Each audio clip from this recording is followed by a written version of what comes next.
Telefono eta ordenagailuak oraindik ere ez dituzu euskaraz? Klik pare bat eta minutu gutxi batzuk besterik ez duzu behar. Abenduak 3 ditu gaur, euskararen eguna.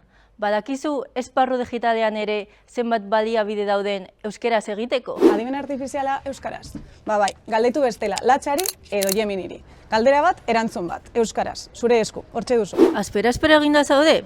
Aitzakierik ez, jolastu euskeraz. Egunean behin ezagutuko duzu, ziur, lagunekin leian aritzeko denetariko galderak. Ildo bera jarraitzen du taxaniak. Egunero lagunekin lehiatzeko, birudi ikusi eta mapan kokatu beharko dituzu. Berbazterka online dago eskuragarri. Eta Wordle jokoan bezala hitzi eskutu asmatzea da helburua.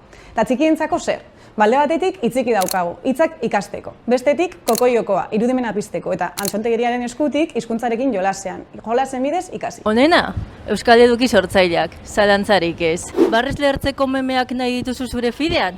Memegile ikaragarri onak ditugu. Neskapreskuak eta egintza besteak beste. Eduki sortzailea arrobi, oparoa, emankorra eta askotarikoa dugu. Horren eredu dira esate baterako, Albin Estardaz, Iker Iribarren, Jani Atxu eta Irati Irauzkin. Tira, agerikoa da, euskara bizirik dago eta eskura dugu. Batu zarera, zer egin zain zaude?